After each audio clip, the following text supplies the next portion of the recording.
Hello everybody, welcome to episode 4. This episode today is angled shots, so let's get right into it. As you see, this first one is called the aerial car angle. Basically, it's an area up top, a slight angle in the shot, and you're trying to follow it and maybe try and get in this top corner area. If you're trying to be really fancy, maybe catch the opponents off. Oh, feels a bit flip. What you want to maybe try and do is hit that opposite corner. The reason this one is difficult is not really where the ball is bouncing, it's more where you're coming from with the car. Because as you can see, I'm having to come across the ball to then hit it back to the kind of direction I was coming from. So the easy option for this is just hitting it in this bottom corner or hitting it in that top corner. But to make it more complex, try and hit it more towards the middle, or to make it really complex, try and get it at the far corner. The benefits of this is you practice your rebounds off the backboard, which is always a benefit, and you obviously get to practice your aerials. But yeah, that's pretty much all that is to this one. So just move straight on to the next one now. So this next shot we have is the corner angle. As you can see, the ball is coming over to this corner, and basically what I'm trying to do is get it back across and shoot. The whole idea of this training pack is to try and shoot from tight positions. However, it can also be used as a passing pack, because obviously I can come in here and try and hit this. Like, that would be the more logical option. But for the people who maybe there's an open goal, maybe it's a counter attack and you've stayed up, bargained, and the balls came at you, but it's came at a really bad angle like this. Just practicing, just try to get it in at a tight angle like that is really important. Just in case you need to have that one shot one day where you need that perfectly tight angled hit. It's good to practice. It's not really that common in games for people to shoot from these kind of angles, but like I said, there might just come a situation in a game where knowing how to do a shot like this could be the difference between you getting into a finals of a tournament or whatever. The speed and the bounce in the ball makes it so you need to decide if you're coming too early or if you're going to wait around and then try and hit it. But waiting around means it's very likely that the opposite defence is just going to come and smack the ball away. So you want to try and meet the ball technically right after it's bounced, so you can get the power back towards the goal. But as you can see, I've had absolutely zero success so far in this shot. Not scored a single one. Because for me, the way I would play, I personally would just try and hit this off the board, off the back wall. But it's in the pack because, like I said, this is a tight angled shooting pack. There will be people out there that would like to know how to do these kind of shots, so I've added it in for those people. But we'll go right on to the next one, okay? So this next one we have is the corner pop wall angle. As you can see, ball comes into the corner, kind of slow, but it pops out and it comes away from the wall as well. So because it hits here and it hits there and then it hits there, so it's 3 bounces on the wall that you need to be able to read. Something I know a lot of people struggle with is reading wall bounces. So basically the purpose of this one is to try and hit a tight angled shot off the wall. You can try to be aggressive and hit it, get there early so it doesn't take the third bounce, or you can wait until it does get the third bounce and take it when it's starting to pop off the wall. Ideally, if you want to just practice on hitting it off the third bounce, you could probably move the pack spot back for the car. If you move it back here, then you have more run up to it, and then you can obviously have more speed and more power in the shot. But the purpose of this one, wall hits basically. You can hit it in like this as a pop. I would probably like to pop that in, or I'd like to hit it off here or just above. You can get above the ball as well to get power on the shot going down.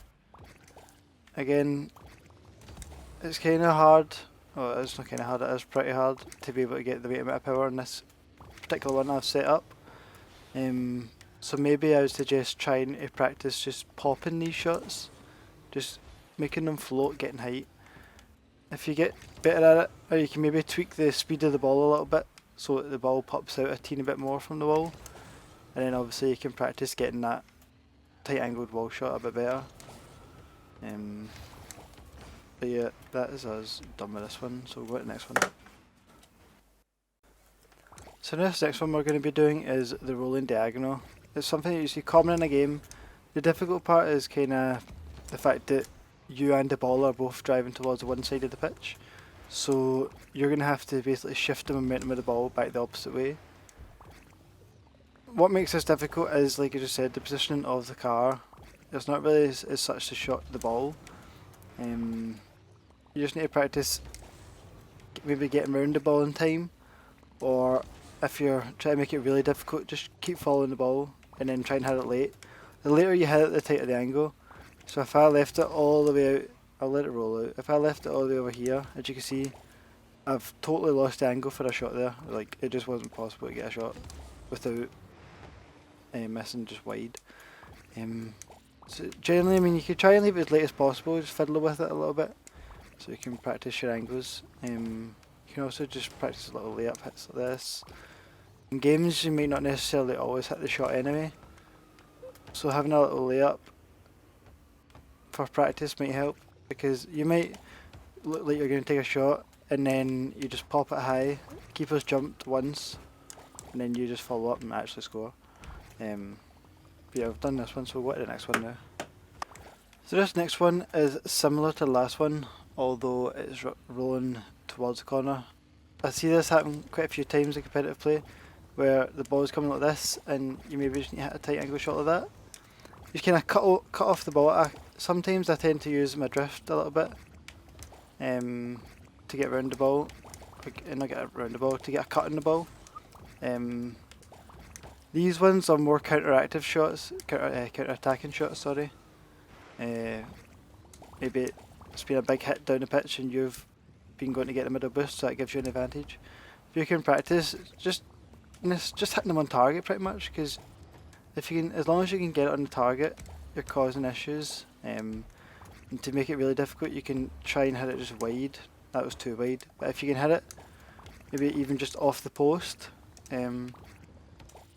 like around here area, you're probably going to make someone dive for it who's in goals, which is also beneficial. And then if you want to make it even really more difficult, you can wait, and then cut it really late, and then try and get a rebound off the wall. I know some people like to do that as well. Yeah, you can fiddle around with this one quite a lot. You can lay yourself up, you can go for a direct shot, you can go for a flat shot, you can go for a kind of pop. So there's a lot to do with this one. We'll go right on to the next one now. So this second last one we have is the roof angle corner. It's hitting off the corner of the wall. It still comes down at quite a tight angle, and obviously you're on the side of the pitch that the ball's coming down at. I think this one's a really good one to have in a pack, because it practices reading the ball off the roof where it's going to bounce at an angle, being in position to get the volley as it's either bounced or just before it's bouncing. And still, you get a big enough angle that you could probably hit it quite consistently once you get used to the bounce and all that kind of thing. But it's still challenging enough that if you try and hit it specifically into the front or back post, it's still a high risk, high reward shot for if you're going to hit the target. This kind of one's advantageous for following up on a rotational play, where maybe the first person or second person, like say the first person's hit a shot and then it's a bit high like that and you're on the other side, you can come in and basically smack a second shot immediately. So although, say there might be a keeper, he might save this, he might hit it up high there or hit it over that corner, and then immediately the third person in your team, if you have a smooth rotation, he can basically come in and just lay up again, and basically the person who was hitting the first shot can then come back in and then basically just follow a rotation. This kind of shot is effective in rotational play if you start to be able to get the other team boost starved. Because the more they're boost starved, if your team are just keep hitting it across the face of goal, face side to side, and they can't get any boost, eventually it's going to get to the point that they're just going to be playing erratic and jumping about, and then eventually you're going to get that shot where that kind of shot will just go in because they haven't covered the angle anymore. We'll go to the next one. And this very last one is the wall hit corner angle. It hits off the side, the backboard, on the side obviously, but it's still technically the backboard. And it's quite slow, but it's enough that it can still give you a good shot for a good angle there. Some teams will expect this, but there's some players out there that they might just not have the reactions. Because if you manage to hit a fast enough shot right here, the other team may not even be able to react before it's in the net. As you can see, another effective one about this shot is you're hitting it at such a tight angle that you might just hit it off the post, like here area, the front post. So somebody might dive for that and go, and it's not even on target anyway. And it just moves them out of position. You can also cut it. So again, there's quite a lot you can do in this pack. Although a lot of the shots in the pack aren't really necessary in the sense that you need to do them all the time, every single game.